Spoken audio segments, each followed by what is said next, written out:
할머니, 빨리 좀 드세요. 알았어요. 숟가락을 들어 올리는 제 손이 떨리고 있었습니다. 요양원 식당의 형광등 불빛이 하얗게 빛나고 주변에서는 어르신들이 저녁을 드시는 소리가 들려왔습니다.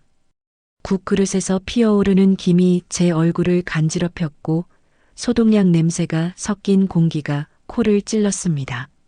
저는 천천히 조심스럽게 밥을 떠서 입으로 가져갔습니다. 허리가 너무 아파서 몸을 제대로 가눌 수가 없었습니다. 아이고, 답답해. 할머니, 빨리 좀 드세요. 뒤에서 차가운 목소리가 들려왔습니다. 50대로 보이는 요양보호사가 팔짱을 낀 채 저를 내려다보고 있었습니다. 이야기 시작 전을 구독과 좋아요 눌러주시고 어디서 듣고 계신지 댓글로 남겨주시면 행복과 행운이 가득한 하루 되시길 기원하겠습니다. 그럼 오늘의 사연 시작합니다. 날카로운 눈빛과 찌푸린 미간, 그 표정에서 짜증이 그대로 느껴졌습니다. 다른 어르신들은 다 드셨는데 할머니만 또 이러시네요. 또라는 말에 가슴이 철렁 내려앉았습니다. 죄송합니다. 허리가 아파서.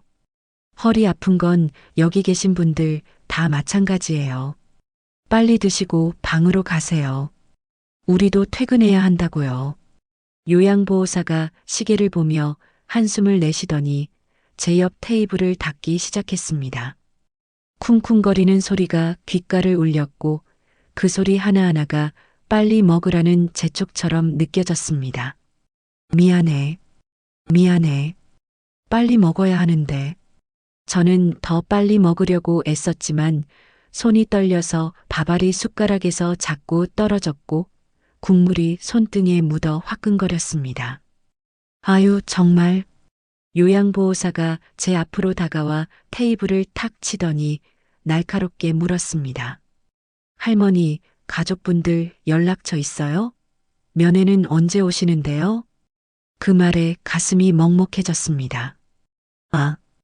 아이들이 바빠서 아마 다음에요? 할머니 오신 지 벌써 한 달 됐는데 한 번도 안 오셨잖아요. 요양보호사가 혀를 끌끌 차며 돌아섰습니다. 에휴, 요양원비만 내고 안 오시는 집은 딱 봐도 알아요. 빨리 드시고 치우세요. 그 말이 제 심장을 찔렀습니다. 요양원비만 내고 안 오는 집, 맞습니다. 우리 집이 그렇습니다. 울면 안 돼. 더 짐이 되면 안 돼. 겨우겨우 밥을 다 먹고 자리에서 일어났는데 휘청거렸습니다. 벽을 짚고 천천히 복도로 나왔습니다.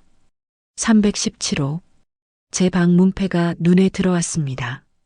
문을 열고 들어가자 차가운 공기가 저를 맞았고 침대에 털썩 주저앉으니 온몸에서 힘이 쭉 빠져나갔습니다. 가방에서 휴대전화를 꺼냈습니다. 하지만 화면에는 아무것도 없었습니다. 부재중 전화도 문자 메시지도 없었습니다. 아이들아, 엄마가 보고 싶어. 창밖을 바라봤습니다. 저녁 노을이 붉게 타오르고 있었고 멀리 아파트 단지의 불빛들이 하나둘 켜지기 시작했습니다. 저 불빛 중 하나가 아이들이 사는 집이겠죠. 저 없이도 잘 지내고 있겠죠. 눈물이 주르르 흘러내렸습니다. 이제는 더 이상 참을 수가 없었습니다. 이렇게 버려지는 거구나. 내가 키운 자식들한테. 한 달 전 그날이 떠올랐습니다.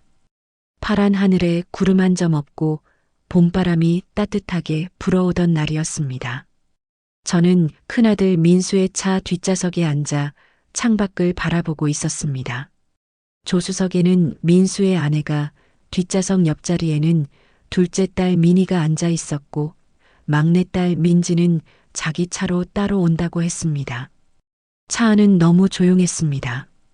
라디오에서 경쾌한 음악이 흘러나왔지만 아무도 말이 없었습니다. 저는 무릎 위에 놓인 제 손을 가만히 내려다봤습니다. 거칠고 주름진 손이었습니다. 손마디마다 굳은 살이 박혀 있었고 손등에는 검버섯이 여기저기 보였습니다. 평생 일만 하며 살아온 이 손으로 아이들을 키웠는데 이제 이 손은 아이들에게 짐이 된 것입니다. 가방 속에는 낡은 통장이 들어 있었습니다. 1억 원. 50년간 한 푼, 두 푼 모은 돈이었습니다. 이 돈을 어떻게 써야 할까? 차가 요양원 앞에 멈춰 섰습니다. 사랑의 집이라는 간판이 제 눈에 들어왔습니다. 낡은 건물이었고 페인트가 벗겨진 외벽이 쓸쓸해 보였습니다. 민수가 차에서 내려 트렁크를 열었습니다. 제 짐이라고는 작은 여행 가방 하나가 전부였습니다. 어머니, 내리세요. 저는 천천히 차에서 내렸는데 허리가 욱신거렸습니다. 어머니, 조심하세요. 미니가 제 팔을 잡았습니다. 하지만 그 손길은 차갑고 무겁게만 느껴졌습니다. 의무감으로 하는 행동이라는 게 느껴졌습니다. 요양원 문을 열고 들어가자 소독약 냄새가 코를 찔렀고 복도 여기저기에서 어르신들의 기침 소리가 들려왔습니다. 원장실에서 중년의 여자분이 나오셨습니다. 어서 오세요. 박순자 어르신이시죠? 저는 이 요양원 원장 이정숙입니다. 원장님이 제 손을 꼭 잡았습니다. 따뜻한 손이었습니다. 이 사람 손은 따뜻하네. 내 자식들 손보다. 원장님을 따라 복도를 걸었습니다. 민수와 미니, 그리고 뒤늦게 도착한 민지가 제 뒤를 따라왔습니다. 317호. 제가 머물게 될 방이었습니다. 문을 열자 작은 방이 보였습니다. 침대 하나, 작은 옷장 하나, 창문 하나. 평생을 살아온 집에서 이 작은 방으로. 어머니, 여기 괜찮으시죠? 민수가 물었습니다. 저는 고개를 끄덕였습니다. 응, 좋구나. 엄마, 우리가 자주 올게요. 일주일에 한 번씩은 꼭 올 테니까요. 미니가 말했지만 그 목소리는 자신도 없어 보였습니다. 엄마, 여기서 편히 쉬세요. 집에서는 엄마 돌보기 힘들잖아요. 민지가 말하며 시계를 보더군요. 여기가 전문적이에요. 간호사들도 있고요. 전문적으로 늙은이를 처리하는 곳이라는 거겠지. 어머니, 그럼 저희는 이만. 회사 일도 있고요. 민수가 시계를 보며 말했습니다. 오빠, 나도 애들 학원 데려다 줘야 해서. 저도 시댁에 가야 해서요, 엄마. 저는 웃으며 말했습니다. 응, 가거라. 바쁠 텐데. 아이들이 돌아서서 나가는 뒷모습을 바라봤습니다. 민수의 넓은 등, 미니의 마른 어깨, 민지의 흔들리는 핸드백. 그 모습들이 점점 멀어지고 있었습니다. 복도 끝에서 민지가 한번 뒤돌아봤습니다. 저와 눈이 마주쳤습니다. 민지의 눈에 뭔가 복잡한 감정이 스쳤지만 곧 고개를 돌리고 엘리베이터에 올라탔습니다.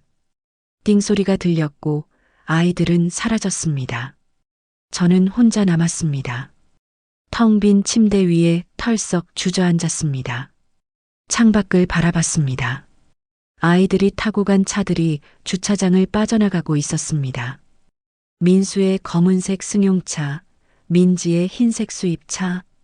그 차들이 점점 작아지더니 결국 시야에서 사라졌습니다. 엄마, 미안해. 민지가 마지막으로 한 그 말이 귓가에 맴돌았습니다. 기억이 끝나고 저는 다시 현실로 돌아왔습니다. 방 안은 여전히 차갑고 저는 여전히 혼자였습니다. 눈물이 뺨을 타고 흘러내렸고 베갯잎이 축축하게 젖어 들어갔습니다. 가방에서 통장을 꺼냈습니다. 손으로 통장을 쓸어내렸습니다. 1억 원. 평생을 모은 이 돈을 어떻게 써야 할까요? 아직 결정하지 못했습니다. 아이들에게 나눠줘야 할까요? 아니면 제 병원비로 아껴둬야 할까요? 이 돈으로 무엇을 할 수 있을까? 그때였습니다. 똑똑. 문을 두드리는 소리가 들렸습니다. 순자 어르신, 괜찮으세요? 원장님 목소리였습니다. 저는 얼른 눈물을 닦고 대답했습니다. 네, 괜찮습니다. 문이 조심스럽게 열렸고 원장님이 들어오셨습니다. 원장님은 제 붉어진 눈을 보시더니 아무 말 없이 제 옆에 앉으셨습니다. 그리고 제 손을 꼭 잡아주셨습니다. 어르신, 힘드시죠? 그 한마디에 다시 눈물이 터졌습니다. 저는 뭘 잘못한 걸까요? 잘못하신 게 아니에요.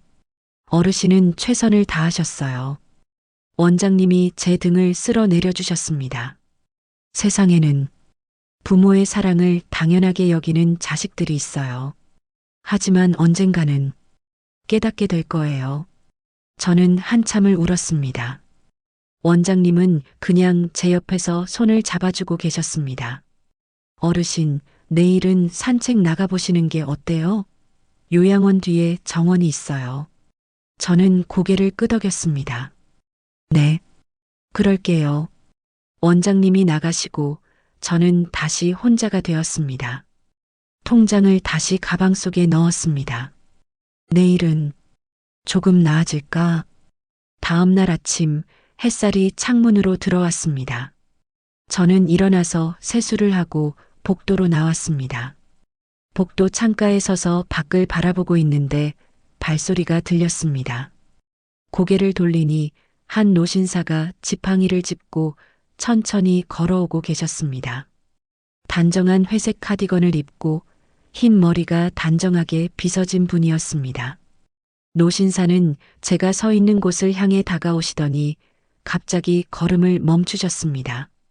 그분이 저를 빤히 바라보셨습니다. 눈을 크게 뜨고 마치 유령을 본 것처럼 놀란 표정이었습니다. 저분은 누구실까? 노신사는 한참을 저를 바라보시더니 떨리는 목소리로 말을 꺼냈습니다. 저기, 혹시?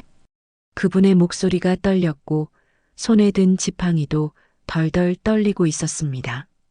혹시 박순자 씨 아니십니까? 저는 깜짝 놀랐습니다. 이 낯선 분이 어떻게 제 이름을 아시는 걸까요?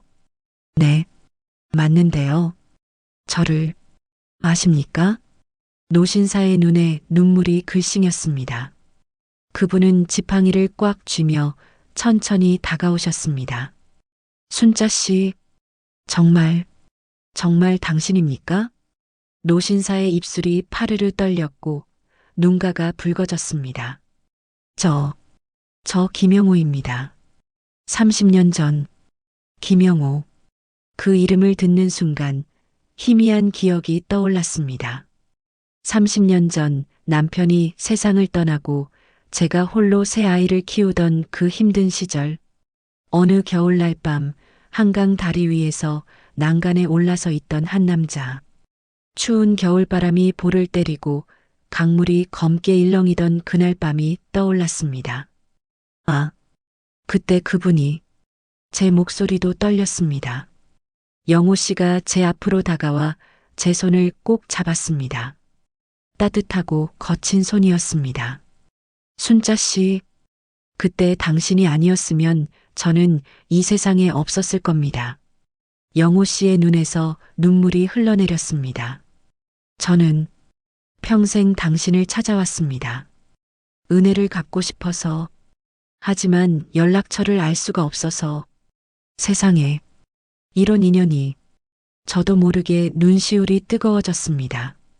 영호 씨와 저는 복도 끝 벤치로 걸어가 앉았습니다. 창밖으로 따뜻한 햇살이 들어왔고 멀리서 새소리가 들려왔습니다. 영호 씨, 그건 그냥 사람이 사람을 돕는 게 당연한 거니까요.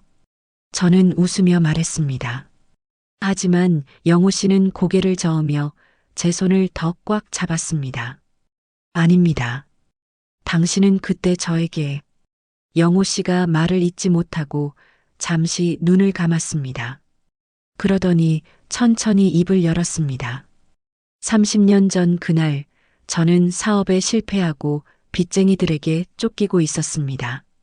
아내는 저를 버리고 떠났고 살아야 할 이유를 찾을 수가 없었습니다. 영호 씨의 목소리가 떨렸습니다.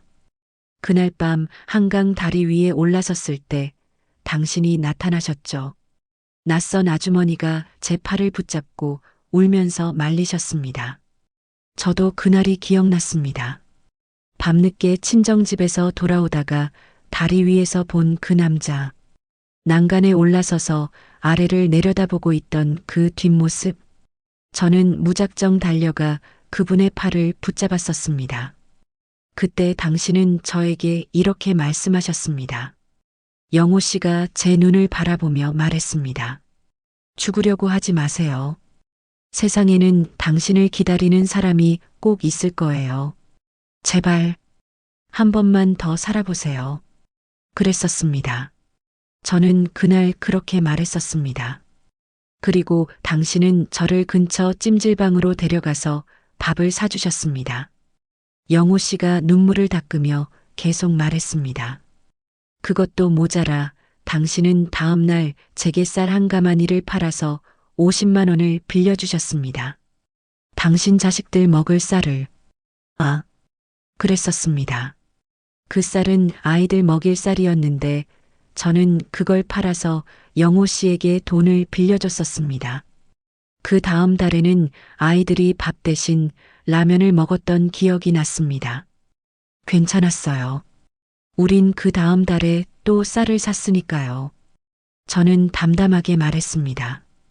영호 씨가 제 손을 더 꽉 잡았습니다. 순자 씨, 저는 그 돈으로 다시 일어섰습니다. 작은 공사장에서 일용직으로 시작해서 10년을 모아 작은 건설 회사를 만들었고 이제는 중경건설사 회장이 되었습니다. 제가 놀라서 영호 씨를 바라봤습니다. 회장님이요?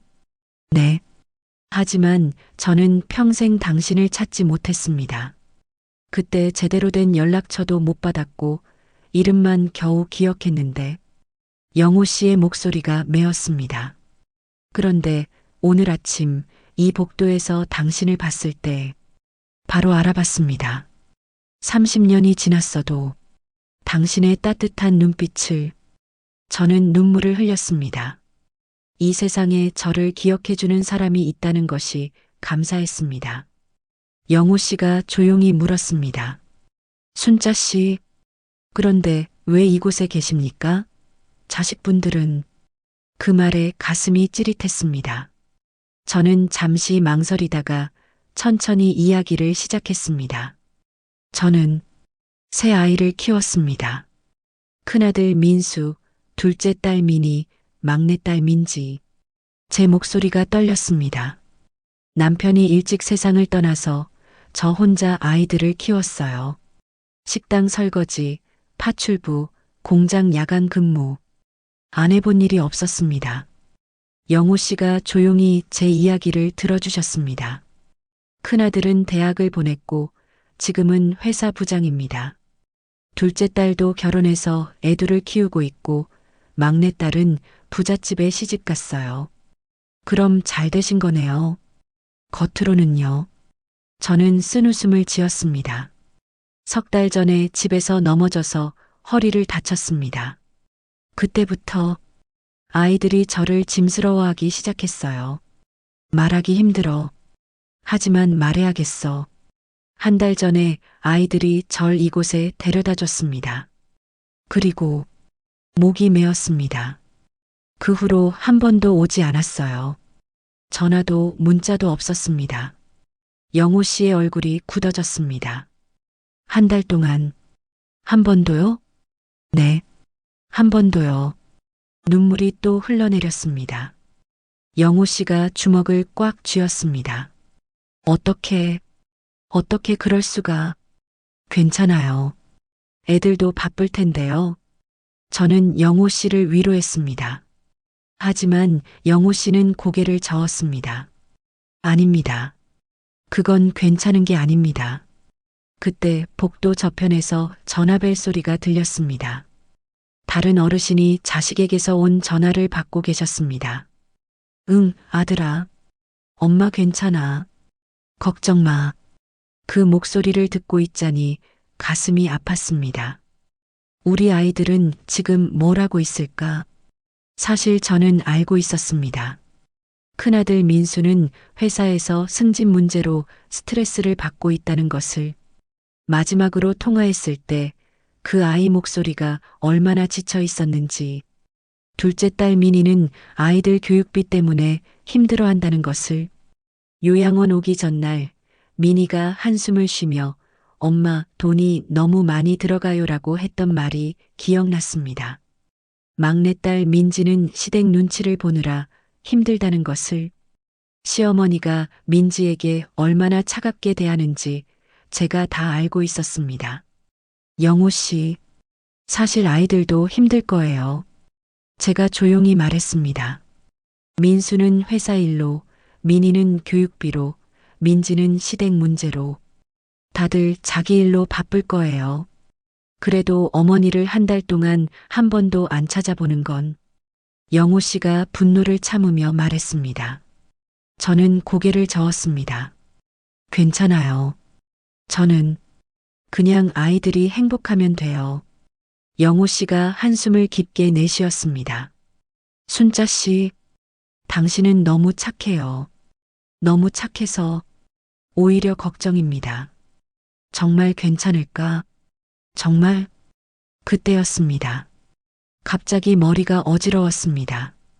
주변이 흐릿하게 보였고 영호 씨의 얼굴이 두 개로 보였습니다. 순자 씨, 괜찮으세요? 영호 씨의 목소리가 멀리서 들려오는 것 같았습니다. 잠깐만요. 저는 이마를 짚었습니다. 최근 들어 이런 증상이 자주 생겼습니다. 머리가 어지럽고 방금 전 일이 기억나지 않고 사람 이름이 생각나지 않고 석 달 전 병원에서 받은 진단서가 떠올랐습니다. 초기 치매 의심. 그때 의사 선생님이 말씀하셨습니다. 환자분, 가족분들과 자주 대화하시고 활동을 많이 하셔야 합니다. 그래야 진행을 늦출 수 있어요. 하지만 가족들과 대화할 기회가 없었습니다. 한 달 동안 단 한 번도 연락이 없었으니까요. 순자 씨, 병원 가보셔야 하는 거 아닙니까? 영호 씨가 걱정스럽게 물었습니다. 아니에요. 괜찮아요. 그냥 잠깐. 하지만 어지러움은 쉽게 가라앉지 않았습니다. 아이들에게 말해야 할까? 아니야, 짐이 되면 안 돼. 영호 씨가 원장실로 달려가 원장님을 불렀습니다. 원장님이 달려와 제 맥박을 재고 혈압을 쟀습니다. 어르신, 혈압이 150에 90이세요. 좀 높으시네요. 방에 가서 쉬셔야겠어요. 원장님과 영호 씨가 저를 부축해서 방까지 데려다 줬습니다. 침대에 누우니 천장이 빙글빙글 돌았습니다. 어르신, 자식분들께 연락드릴까요? 원장님이 물었습니다. 아니요. 괜찮아요. 그냥 쉬면 나아질 거예요. 제가 손을 저었습니다. 아이들한테 연락하면 또 짐이 될 텐데. 원장님이 나가시고 영호 씨만 제 곁에 남았습니다. 영호 씨가 제 침대 옆 의자에 앉으며 조용히 말했습니다. 순자 씨, 제가 곁에 있겠습니다. 영호 씨, 괜찮아요. 가셔도. 아닙니다. 영호 씨가 제 손을 꼭 잡았습니다. 30년 전 당신이 제 곁을 지켜주셨듯이 이제는 제가 당신 곁을 지키겠습니다. 당신은 혼자가 아닙니다. 눈물이 주르르 흘러내렸습니다. 고마워요. 정말 고마워요. 영호 씨는 제 손을 놓지 않고 그냥 조용히 앉아 계셨습니다. 창밖으로 따뜻한 햇살이 들어왔고 새소리가 들려왔습니다. 제 곁에는 영호 씨가 있었고 그분의 따뜻한 손이 제 손을 감싸고 있었습니다. 이 사람, 정말 좋은 사람이야. 잠시 후 저는 편안하게 잠이 들었습니다. 영호 씨가 제 곁을 지켜주고 있다는 것만으로도 마음이 놓였습니다. 한 달 만에 처음으로 편안한 잠이었습니다. 며칠 후 저는 매일 아침 복도 창가에 서서 밖을 바라봤습니다. 혹시 아이들이 올까 싶어서였습니다. 하지만 아무도 오지 않았습니다. 휴대전화를 들여다봤습니다. 화면에는 여전히 아무것도 없었습니다. 얘들아, 엄마가 보고 싶어. 손가락이 큰아들 민수의 번호 위에서 맴돌았습니다. 전화를 걸까 말까 수없이 망설였지만 결국 용기를 냈습니다. 따르릉, 따르릉. 신호음이 울렸습니다. 가슴이 쿵쾅거렸고 손에 땀이 났습니다. 여보세요? 민수의 목소리가 들렸습니다. 차갑고 피곤한 목소리였습니다. 민수야, 엄마야. 아, 엄마. 무슨 일이세요? 지금 회의 중인데요. 회의 중이구나. 바쁘겠네. 아, 그냥 목소리 듣고 싶어서. 엄마, 나중에 전화 드릴게요. 지금 바빠서요. 민수야, 잠깐만. 뚜뚜뚜. 전화가 끊겼습니다. 저는 휴대전화를 내려다봤습니다. 화면에는 통화 시간 15초라고 표시되어 있었습니다. 15초? 한 달 만에 아들과 나눈 대화가 고작 15초였습니다. 눈물이 핑 돌았지만 꾹 참았습니다. 괜찮아. 바쁜 거야. 이해해야지. 다음 날 저는 둘째 딸 미니에게 전화를 걸었습니다. 따르릉, 따르릉.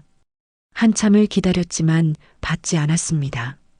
다시 걸었습니다. 따르릉, 따르릉. 이번에도 받지 않았습니다. 1시간 후 미니에게서 문자 메시지가 왔습니다. 엄마, 지금 애들 학원 데려다 주는 중이에요. 무슨 일 있어요? 저는 천천히 문자를 썼습니다. 손가락이 서툴러서 한 글자 한 글자 누르는데 시간이 오래 걸렸습니다. 아니야. 그냥 내 목소리 듣고 싶어서.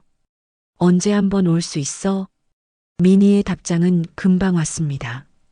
엄마, 요즘 애들 중간고사 기간이라 너무 바빠요. 시험 끝나면 갈게요. 시험 끝나면 언제일까요? 저는 더 이상 문자를 보내지 않았습니다. 미니도 힘들겠지. 애들 키우느라. 그 다음 날 막내딸 민지에게 전화를 걸었습니다. 민지는 3번째 신호음에 전화를 받았습니다. 엄마, 민지의 목소리가 들렸습니다. 하지만 어딘가 불안하고 조급한 목소리였습니다. 민지야, 엄마야, 잘 지내니? 네, 엄마. 그런데 지금 뒤에서 여자 목소리가 들렸습니다. 민지야, 누구 전화야? 시어머니 목소리였습니다. 아, 친구요, 어머님. 민지가 거짓말을 했습니다.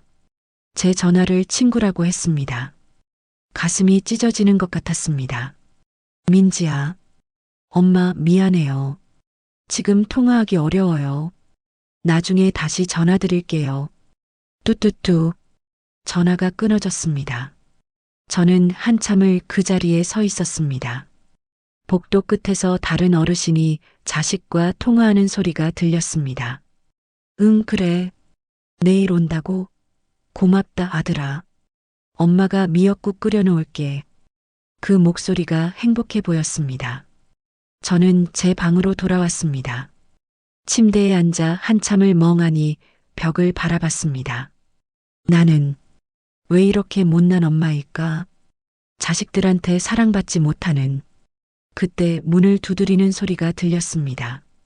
순자 씨, 접니다. 영호 씨 목소리였습니다. 저는 얼른 눈물을 닦고 문을 열었습니다.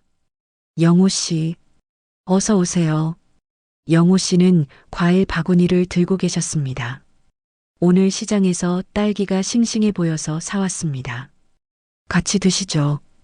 영호 씨가 웃으며 과일 바구니를 식탁에 놓았습니다. 딸기에서 달콤한 향기가 났습니다. 고마워요. 이렇게까지 해주시면. 아닙니다. 제가 하고 싶어서 하는 겁니다. 영호 씨가 딸기를 씻어 접시에 담아주셨습니다. 붉고 탱탱한 딸기가 먹음직스러워 보였습니다. 드세요. 저는 딸기를 하나 집어 먹었습니다. 달콤하고 새콤한 맛이 입안에 퍼졌습니다. 맛있네요. 다행입니다. 영호 씨도 딸기를 하나 드셨습니다. 우리는 한참 말없이 딸기를 먹었습니다. 그러다 영호 씨가 조심스럽게 물었습니다. 순자 씨, 자식분들한테 연락해 보셨습니까? 저는 고개를 끄덕였습니다. 네. 셋 다 전화해 봤어요. 그래서요? 다들 바쁘다고 하더라고요. 제 목소리가 떨렸습니다. 민수는 회의 중이라고, 민희는 애들 학원 데려다 주느라, 민지는 말을 잇지 못했습니다. 민지가 제 전화를 친구라고 거짓말한 게 너무 아팠습니다. 영호 씨가 제 손을 꼭 잡았습니다. 순자 씨, 괜찮아요. 애들도 다 사정이 있을 거예요. 저는 웃으려 했지만 눈물이 흘러내렸습니다. 아, 왜 눈물이? 미안해요. 우셔도 됩니다. 얼마든지 우셔도 돼요. 영호 씨가 제 등을 쓸어 내려주셨습니다. 저는 한참을 울었습니다. 며칠 후, 저는 식당에서 저녁을 먹고 있었습니다. 옆자리에 어르신이 말을 걸어오셨습니다. 순자 씨, 오늘 날씨 참 좋죠? 저는 그분을 바라봤습니다. 분명 며칠 전에도 봤던 분인데 이름이 생각나지 않았습니다. 아, 네. 저 어제 손자가 다녀갔어요. 순자 씨 자식분들은 언제 오신대요? 머릿속이 하얘졌습니다. 아이들 이름이 생각나지 않았습니다. 큰아들이 민수였나? 민우였나? 순자 씨? 아, 미안해요. 잠깐 화장실 좀. 저는 자리에서 일어나 화장실로 향했습니다. 거울을 보며 이마를 짚었습니다. 왜 이러지? 왜 아이들 이름이 생각나지 않는 거야? 손을 씻으려는데 수도꼭지를 어떻게 트는지 잠깐 헷갈렸습니다. 겨우 물을 틀고 손을 씻었습니다. 거울 속 제 모습이 낯설어 보였습니다. 나 괜찮은 걸까? 다음 날 원장님이 절 원장실로 부르셨습니다. 순자 어르신 앉으세요. 저는 의자에 앉았습니다. 원장님이 제 손을 잡으며 조심스럽게 말씀하셨습니다. 어르신, 요즘 증상이 좀 심해지시는 것 같아요. 무슨 말씀이세요? 어제 저녁에 같은 질문을 3번이나 하셨어요. 그리고 오늘 아침에는 옷을 거꾸로 입으시고 원장님의 목소리가 조심스러웠습니다. 병원에 한번 가보시는 게 좋을 것 같아요. 자식분들께 연락드릴까요? 아니요. 저는 너무 크게 소리쳤습니다. 원장님이 놀라서 저를 바라봤습니다. 죄송합니다. 그냥 애들한테 연락하지 말아주세요. 짐이 되고 싶지 않아요. 하지만 어르신, 괜찮아요. 조금만 쉬면 나아질 거예요. 저는 고개를 저었습니다.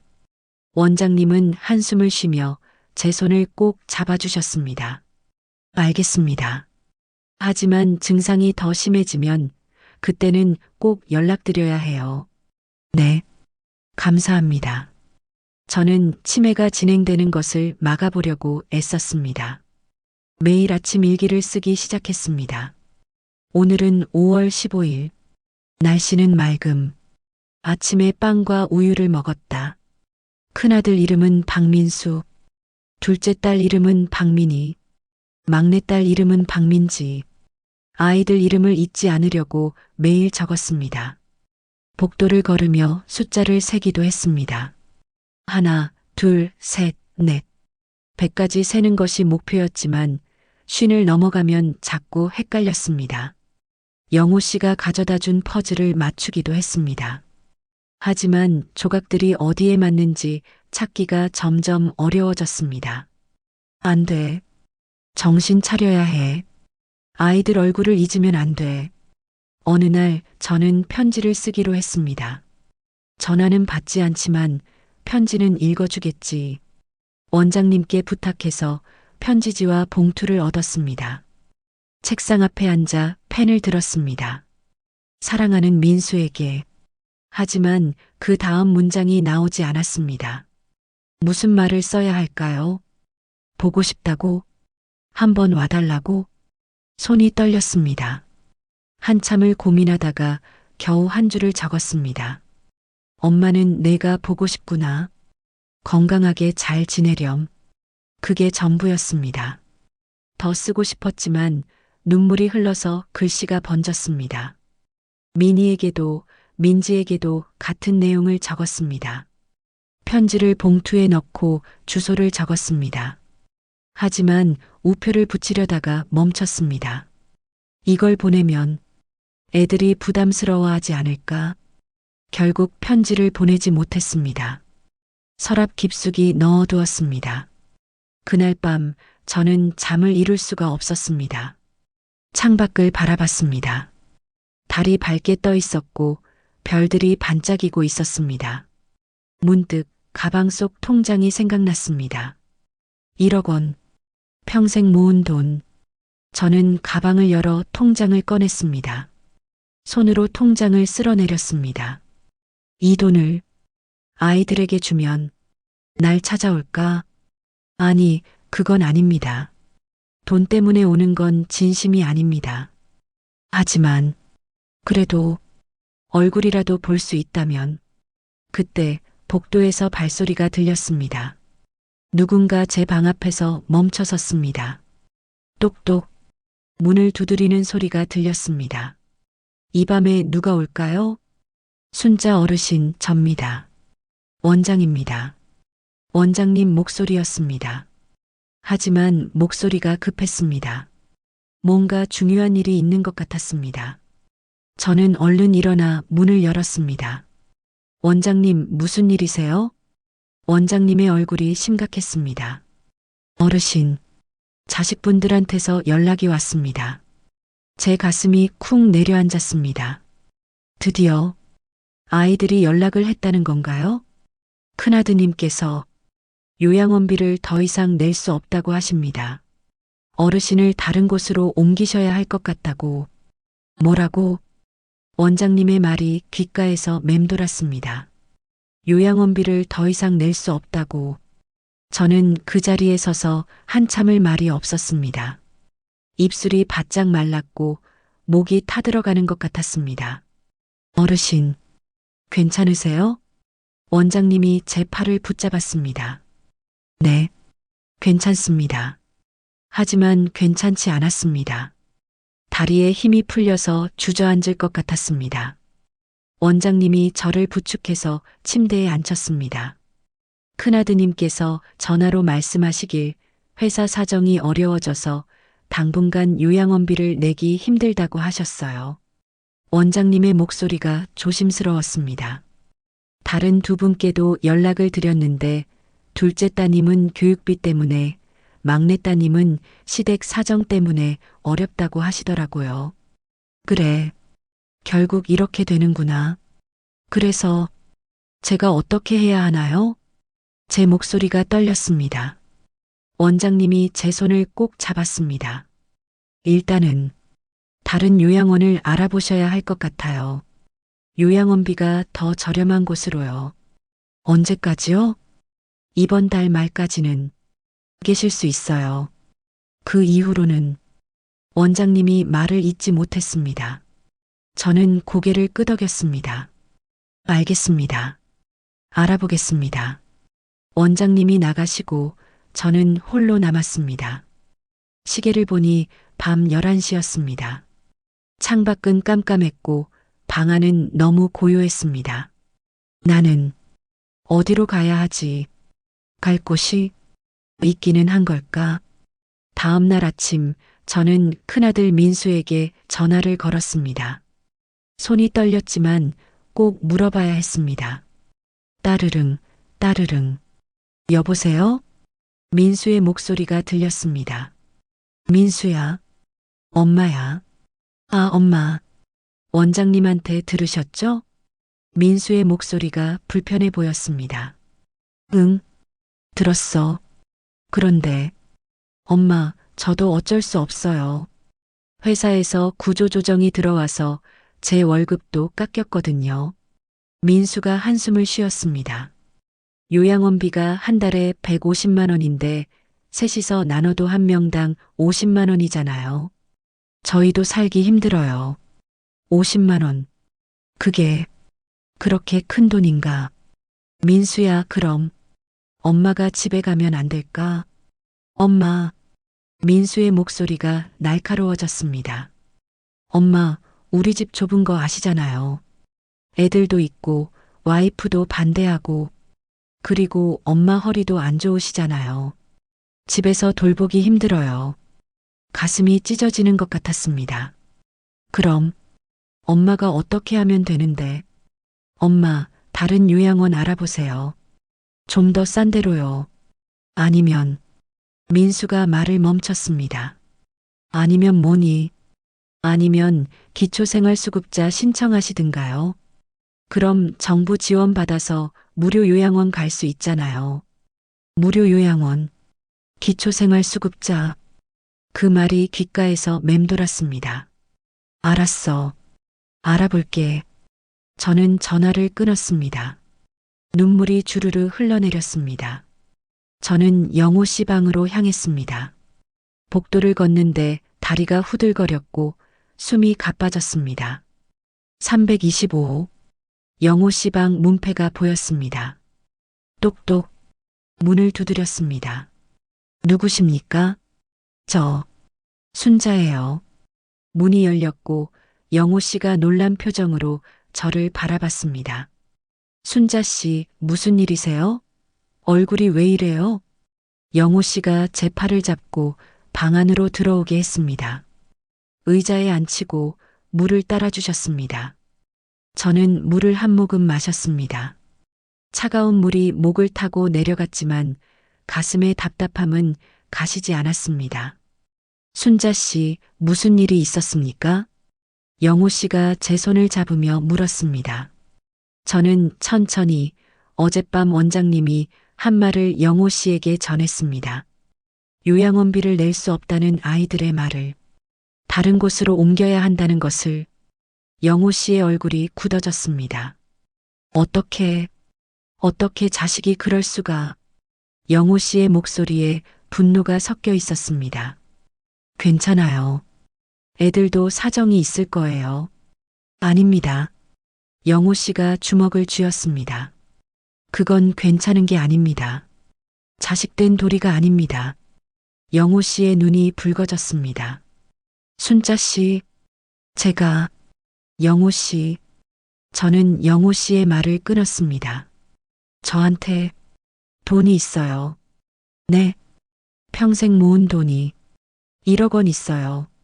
저는 가방에서 통장을 꺼냈습니다. 영호 씨가 통장을 바라봤습니다. 그럼 요양원비는 문제 없지 않습니까? 그게 아이들은 제가 이 돈을 갖고 있는 걸 몰라요. 왜요? 말하면 달라고 할까 봐요. 그러면 저는 또 주게 될 테니까요. 제 목소리가 떨렸습니다. 영호 씨가 한숨을 깊게 내쉬었습니다. 순자 씨, 제가 도와드리고 싶습니다.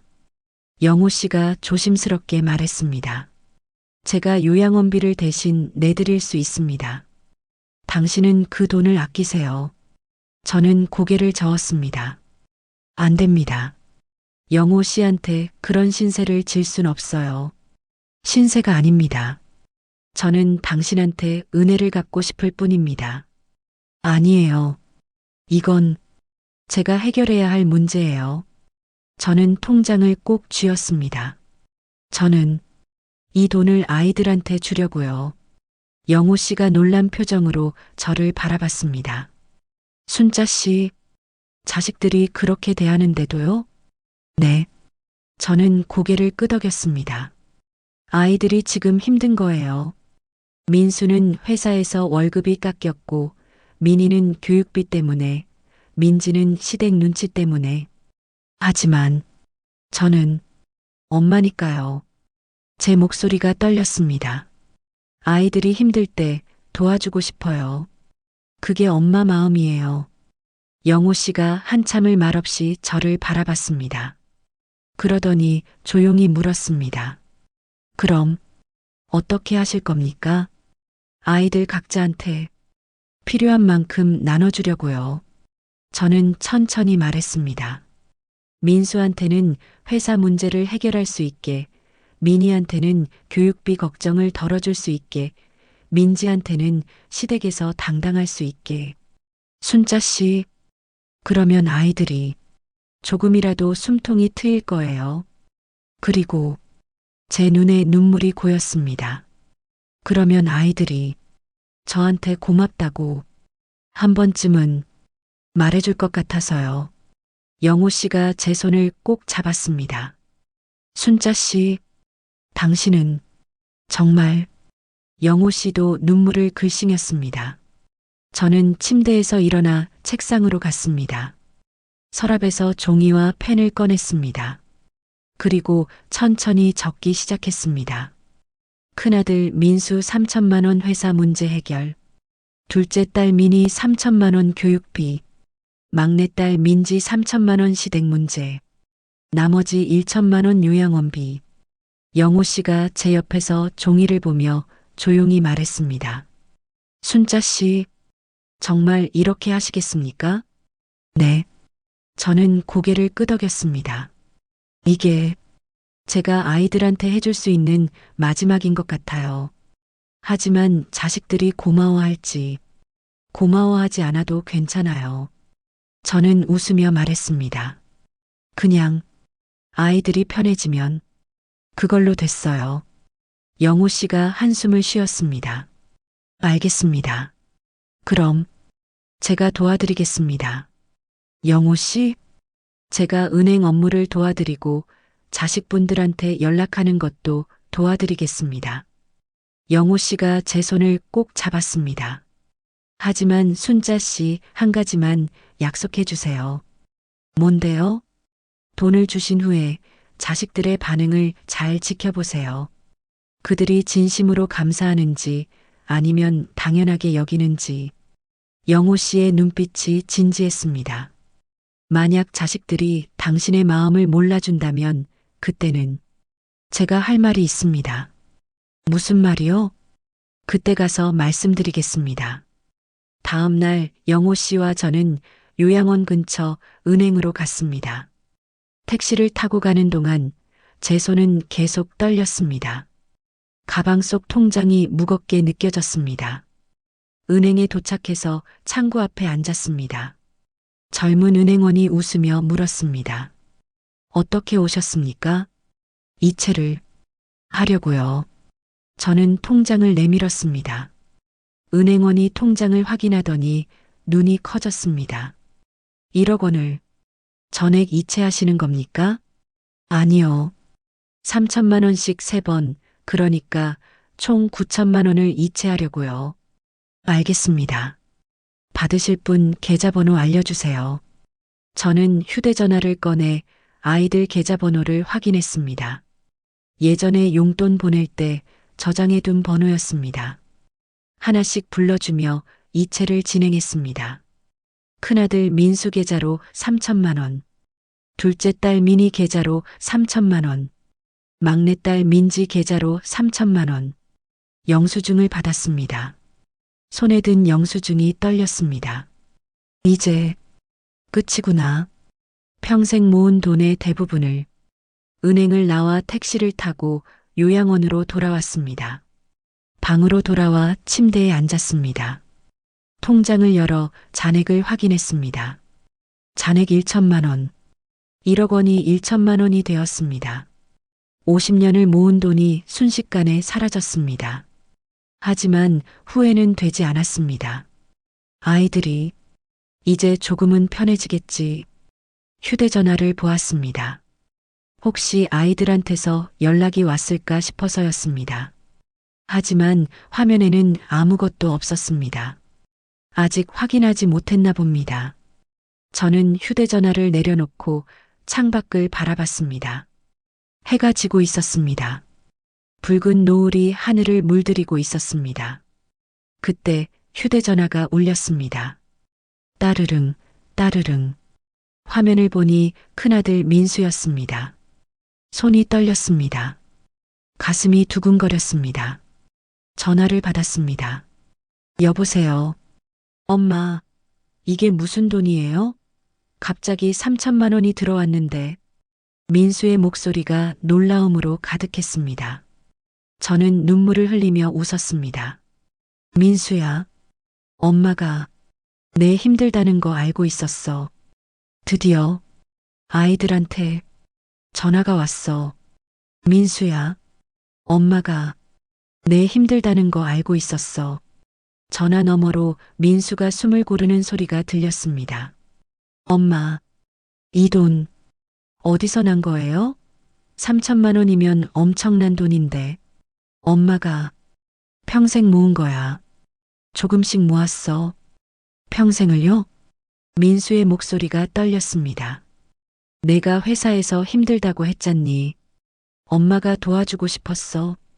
한참 침묵이 흘렀습니다. 엄마, 고맙습니다. 정말 어떻게 감사를 드려야 할지 민수의 목소리에 눈물이 섞인 것 같았습니다. 괜찮아. 내가 편해지면 그걸로 됐어. 엄마, 이번 주말에 갈게요. 꼭 갈게요. 정말? 제 목소리가 떨렸습니다. 네, 엄마. 와이프랑 애들 데리고 갈게요. 꼭요. 전화를 끊고 저는 한참을 울었습니다. 기쁨의 눈물이었습니다. 드디어 민수가 온다고 했어. 드디어 30분 후 미니에게서 전화가 왔습니다. 엄마, 미니의 목소리가 흥분되어 있었습니다. 엄마, 이 돈 진짜예요? 3천만 원이. 응. 엄마가 너 힘들다는 거 알고 있었어. 교육비 때문에. 엄마, 미니가 흐느꼈습니다. 엄마, 진짜 고마워요. 이 돈으로 애들 학원비 걱정 안 해도 되겠어요. 정말 감사해요. 괜찮아. 내가 편해지면. 엄마, 주말에 애들 데리고 갈게요. 애들이 할머니 보고 싶어 했거든요. 정말? 네, 꼭 갈게요. 미니의 목소리가 밝았습니다. 전화를 끊고 저는 또 울었습니다. 미니도 온다고. 아이들이 다 온다고. 1시간 후 민지에게서도 전화가 왔습니다. 엄마, 민지의 목소리도 흥분되어 있었습니다. 엄마, 갑자기 3천만 원이 들어왔는데 이거 진짜 맞아요? 응. 엄마가 민지 내가 시댁에서 힘들다는 거 알았어. 엄마, 민지가 울먹였습니다. 엄마, 정말 고마워요. 이 돈으로 시어머니한테 선물도 사드리고 당당해질 수 있을 것 같아요. 그래. 그럼 됐어. 엄마, 이번 주말에 갈게요. 남편이랑 같이 갈게요. 꼭요. 전화를 끊고 저는 침대에 앉았습니다. 가슴이 벅차올랐습니다. 세 아이 모두 주말에 온다고 했습니다. 한 달 만에 처음으로 아이들을 만나게 되는 것입니다. 드디어 아이들을 볼 수 있어. 저는 영호 씨 방으로 달려갔습니다. 똑똑. 영호 씨, 접니다. 문이 열렸고 영호 씨가 놀란 표정으로 저를 바라봤습니다. 순자 씨, 무슨 일이세요?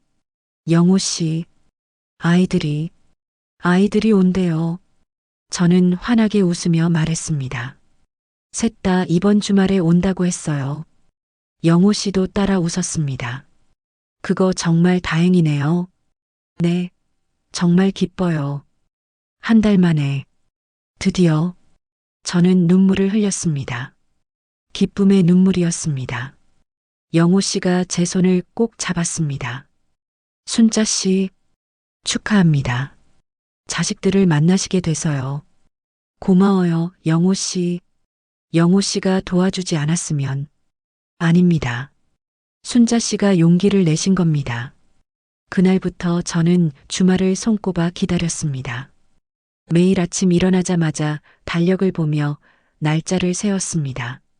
월요일, 화요일, 수요일, 주말까지 나흘 남았습니다. 거울 앞에 서서 제 모습을 가다듬었습니다. 머리를 빗고 깨끗한 옷으로 갈아입었습니다. 원장님께 부탁해서 방 청소도 깨끗이 했습니다. 어르신, 자식분들 오신다고 하니 얼마나 좋으세요? 원장님이 웃으며 말씀하셨습니다. 네, 정말 기뻐요. 요양보호사들도 제 이야기를 들었는지 예전보다 친절하게 대해 주었습니다. 할머니, 주말에 자식분들 오신다면서요? 좋으시겠어요. 네, 고마워요. 모든 것이 달라진 것 같았습니다. 목요일 저녁 민수에게서 전화가 왔습니다. 엄마, 민수의 목소리가 들렸습니다. 민수야, 내일 모레면 주말이네. 준비 다 했니? 엄마, 그게 민수의 목소리가 어색했습니다.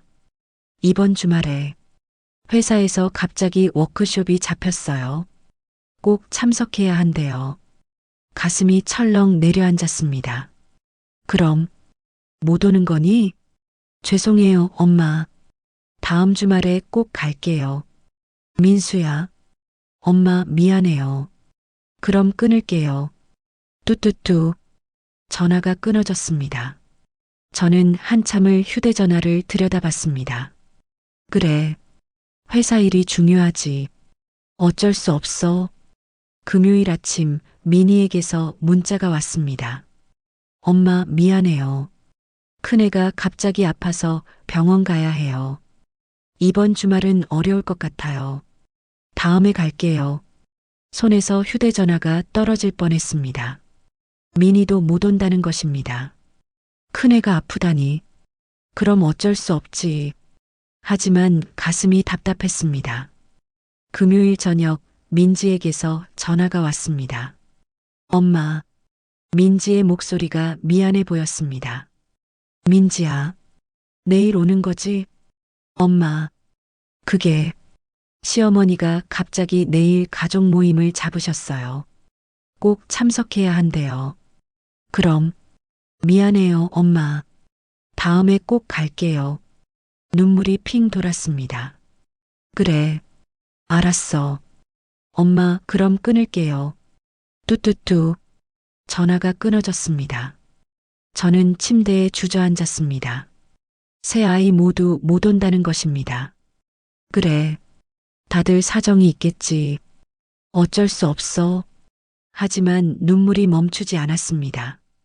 토요일 아침 저는 일어나서 옷을 갈아입었습니다. 혹시 몰라서요. 혹시 아이들이 깜짝 선물로 올지도 모르니까요. 복도 창가에 서서 밖을 바라봤습니다. 주차장으로 차들이 들어오고 나갔습니다. 다른 어르신들, 가족들이었습니다. 하지만 제 아이들은 오지 않았습니다. 점심시간이 되었습니다. 저는 식당으로 갔습니다. 옆 테이블에 어르신이 아들 내외와 손주들과 함께 밥을 먹고 계셨습니다. 웃음소리가 들렸습니다. 행복해 보였습니다. 저는 혼자 밥을 먹었습니다. 밥맛이 없었습니다. 괜찮아. 다음 주에 오겠지. 오후에도 창가에 서 있었습니다. 해가 지기 시작했습니다. 저녁 노을이 붉게 타올랐습니다. 하지만 아이들은 끝내 오지 않았습니다.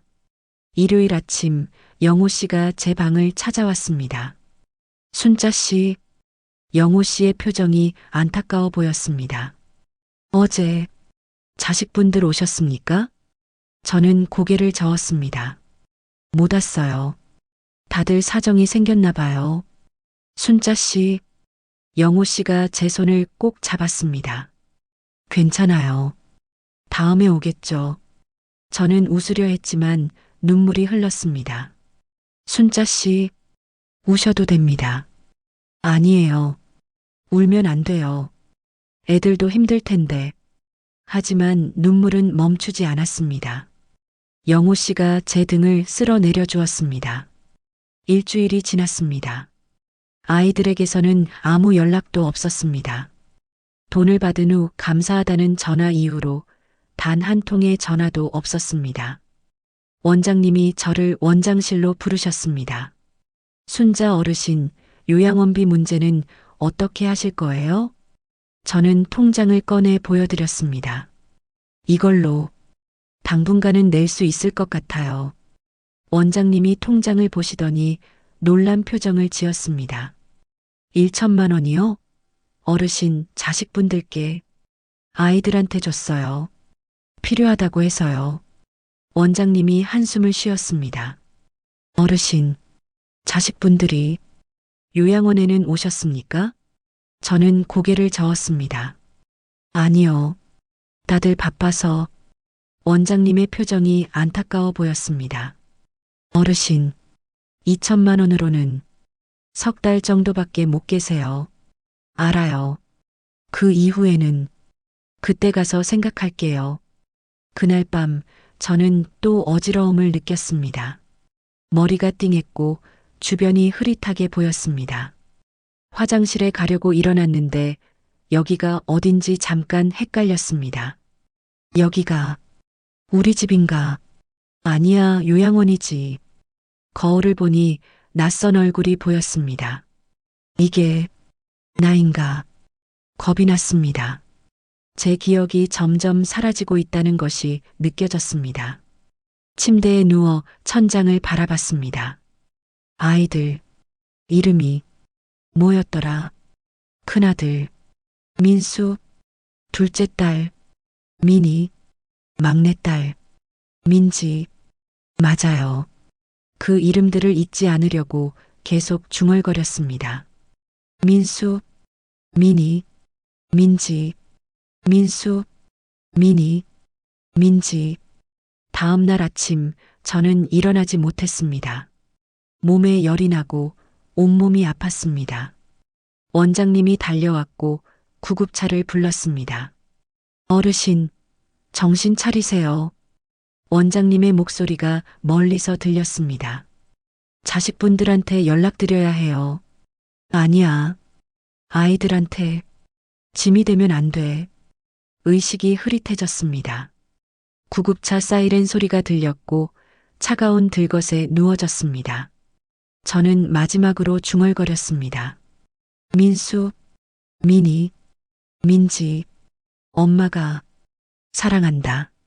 그리고 의식을 잃었습니다. 병원으로 가는 구급차 안에서 영호 씨가 제 손을 꼭 잡고 있었습니다.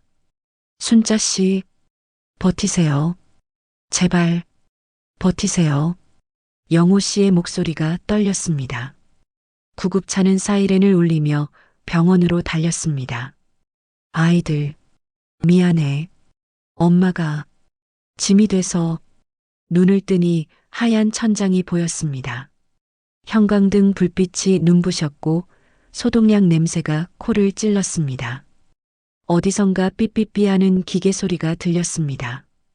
여기가 어디지?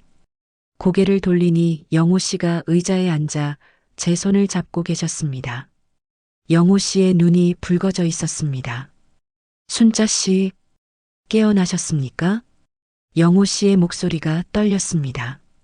영호 씨, 여기가 병원입니다. 요양원에서 쓰러지셨어요. 그제야 기억이 났습니다. 열이 나고 의식이 흐릿해지고 구급차에 실려온 것이 얼마나 지났어요. 이틀째입니다. 의사 선생님이 과로와 스트레스 때문에 쓰러지신 거라고 하셨어요. 영호 씨가 제 손을 꼭 잡았습니다. 순자 씨, 걱정 많이 했습니다. 미안해요. 걱정 끼쳐서. 그때 문이 열리고 간호사가 들어왔습니다. 어르신 깨어나셨네요. 의사 선생님 모셔올게요. 의사 선생님이 들어오셔서 제 상태를 확인했습니다. 청진기를 대고 혈압을 재고 눈을 들여다봤습니다. 어르신 많이 힘드셨죠? 의사 선생님의 목소리가 따뜻했습니다. 과로와 극심한 스트레스로 쓰러지셨어요. 혈압도 170에 100까지 올라갔었고요. 괜찮은 건가요? 지금은 안정되셨습니다. 하지만 의사 선생님이 차트를 보며 조심스럽게 말했습니다. 치매 증상이 꽤 진행되신 것 같습니다. 가족분들과 상담이 필요할 것 같은데요. 가족은 제 목소리가 작아졌습니다. 영호 씨가 대신 말했습니다. 자식분들한테 연락드렸습니다. 곧 오실 겁니다. 아이들이 온다고? 1시간 후 병실 문이 열렸습니다. 큰아들 민수가 헐레벌떡 뛰어들어왔습니다. 뒤이어 민희와 민지도 들어왔습니다. 엄마, 민수가 침대 옆으로 달려왔습니다. 엄마, 괜찮으세요? 민수야. 제 눈에서 눈물이 흘렀습니다.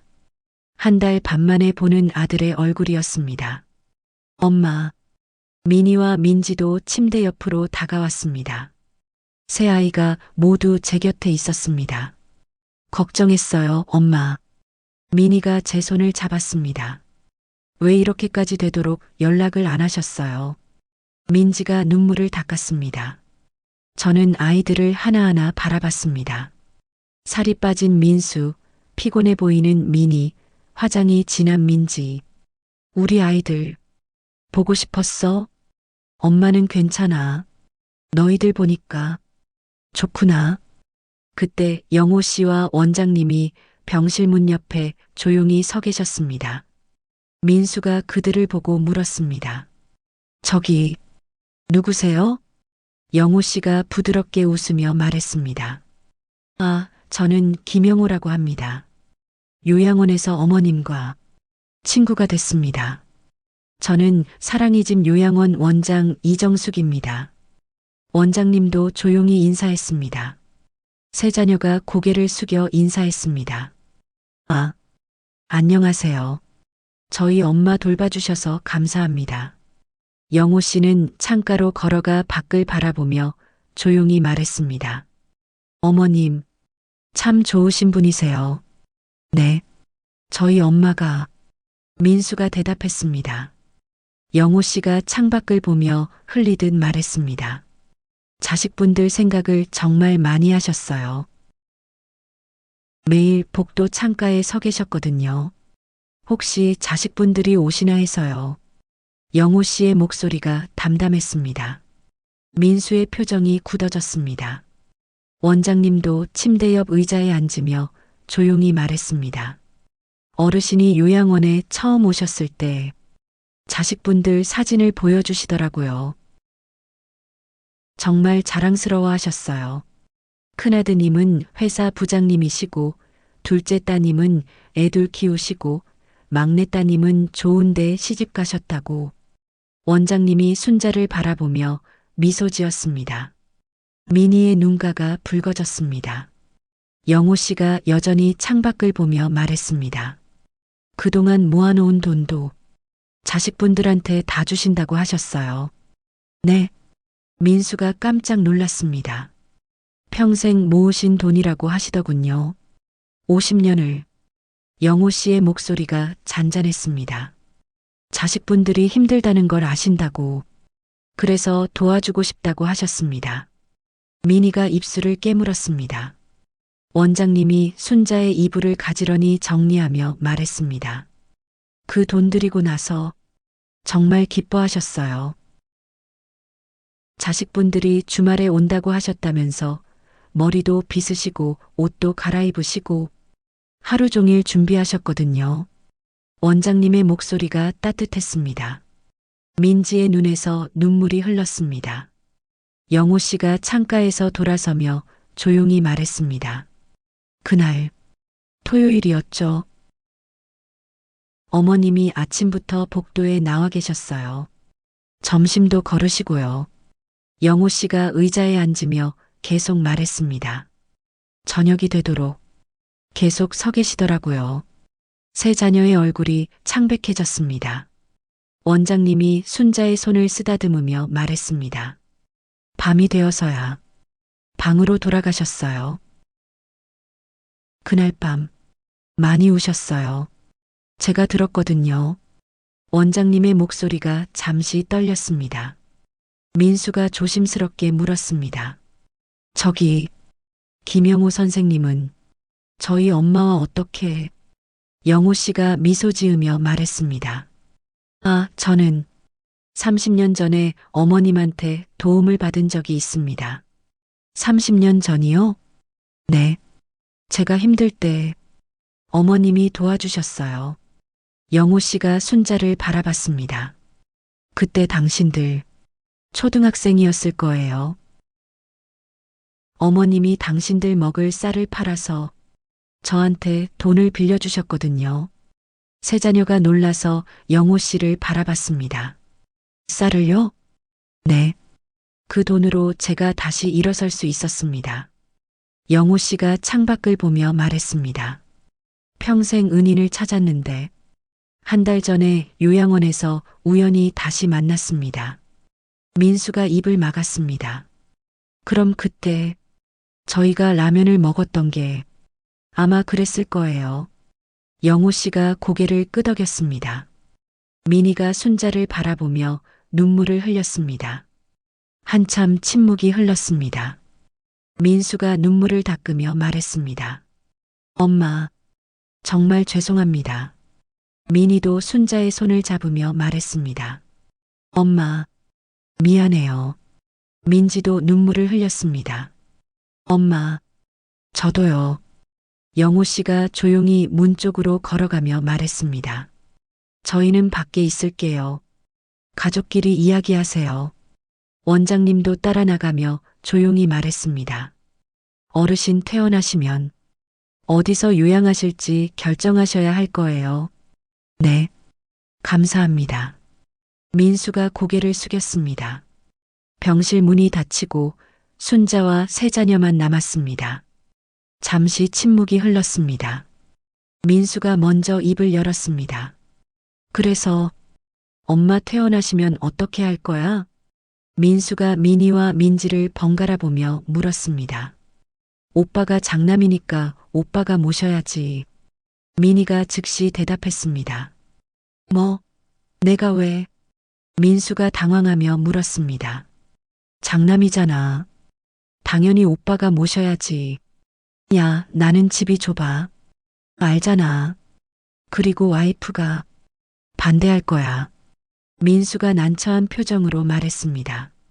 그럼 언니가 모셔. 언니네가 나보다 집 넓잖아.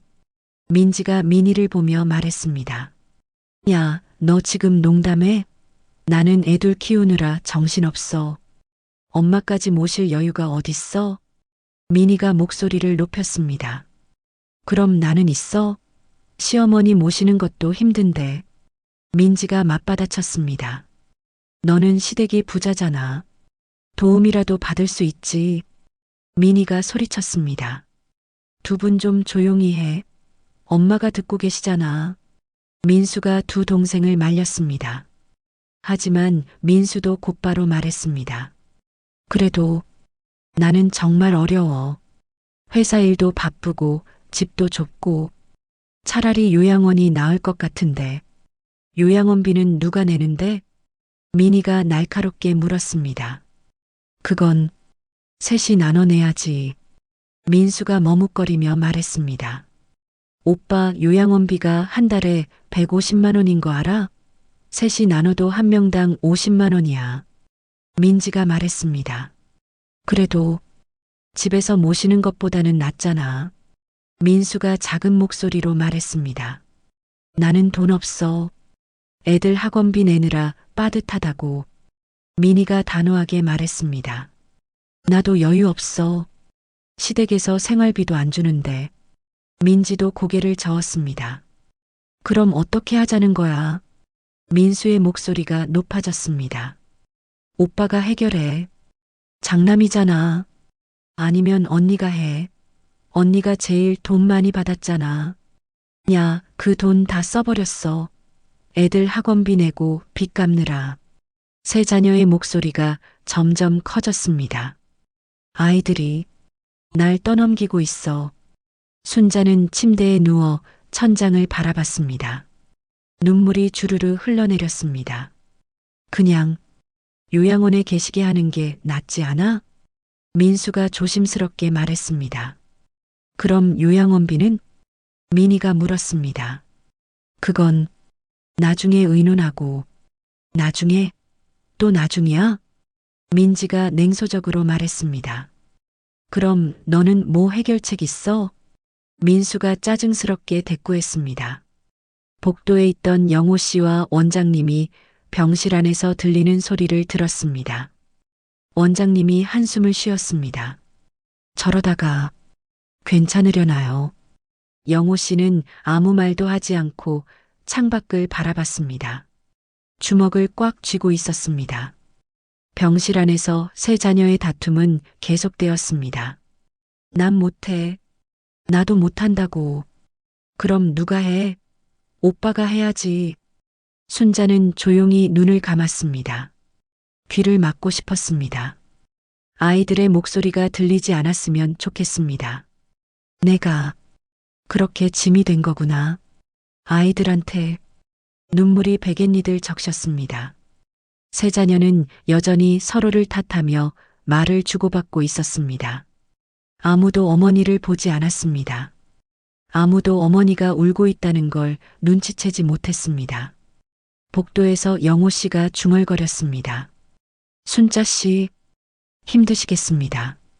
원장님도 고개를 저으며 한숨을 쉬었습니다. 병실 문틈으로 여전히 다투는 소리가 새어나왔습니다.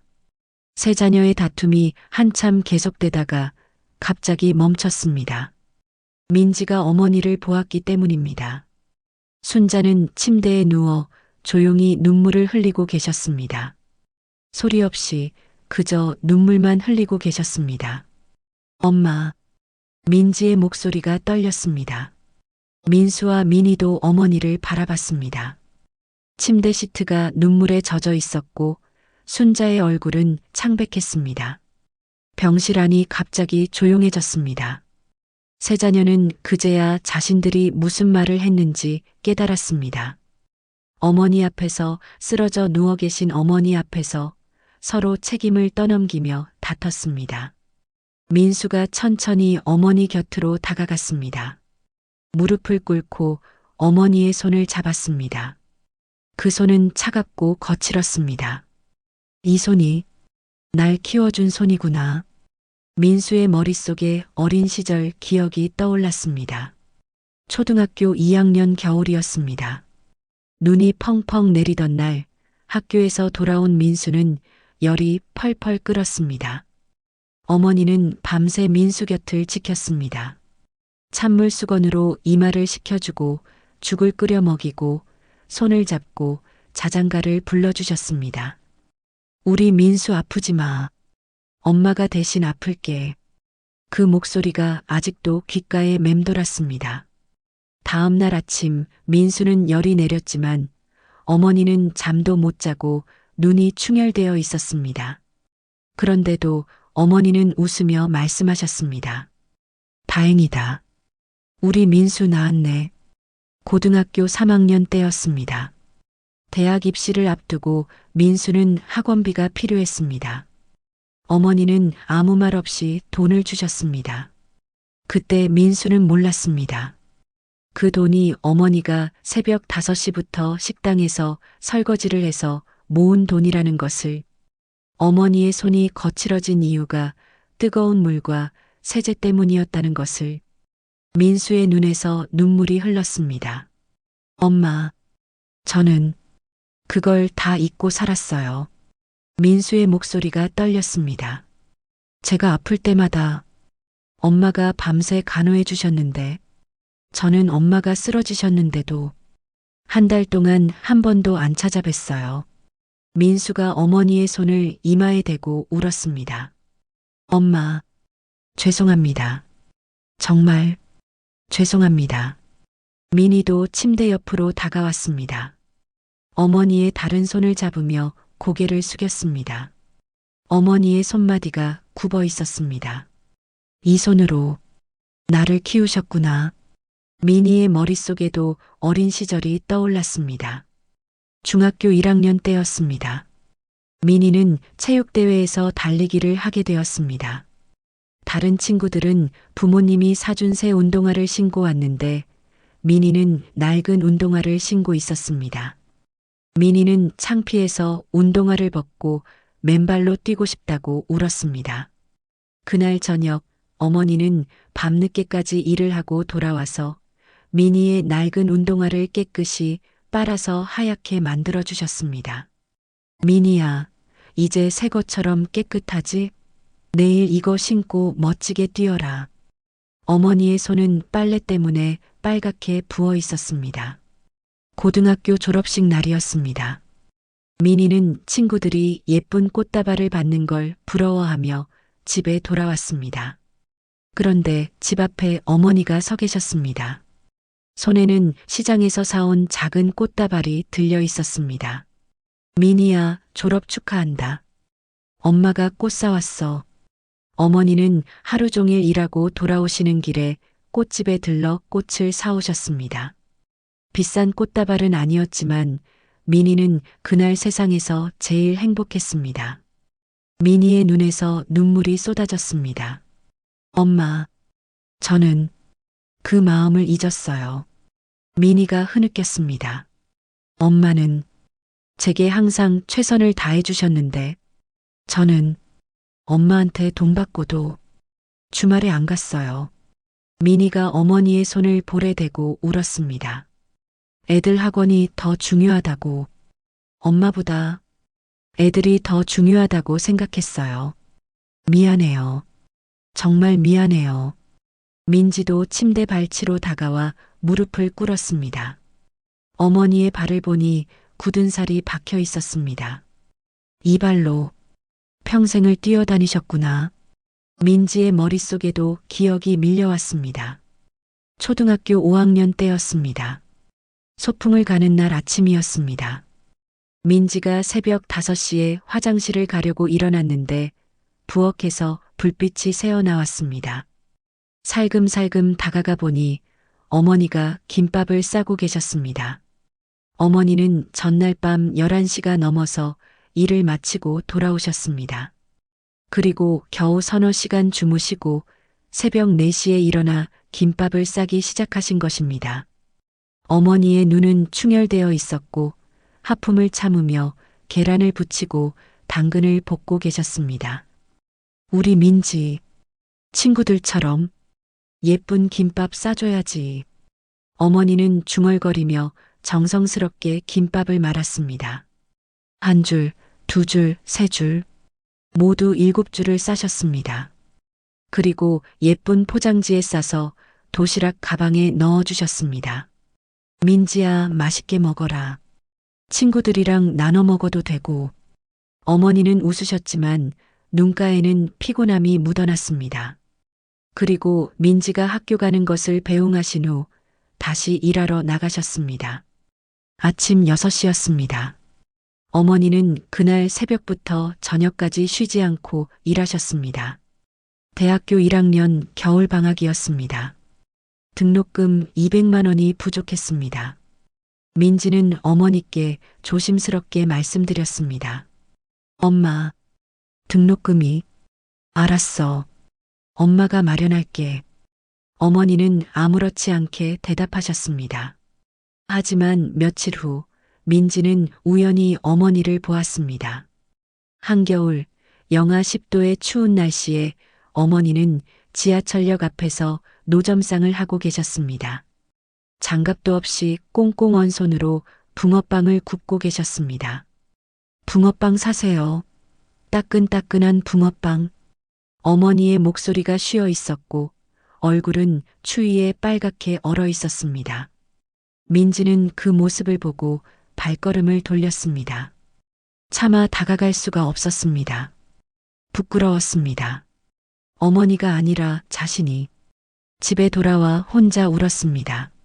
한 달 후 어머니는 200만 원을 건네주셨습니다. 민지야, 등록금이다. 학교 잘 다녀라. 어머니의 손은 동상으로 부어 있었고 손가락 마디마디가 갈라져 있었습니다. 민지가 목이 메어 말했습니다. 엄마, 저는 최악의 딸이에요.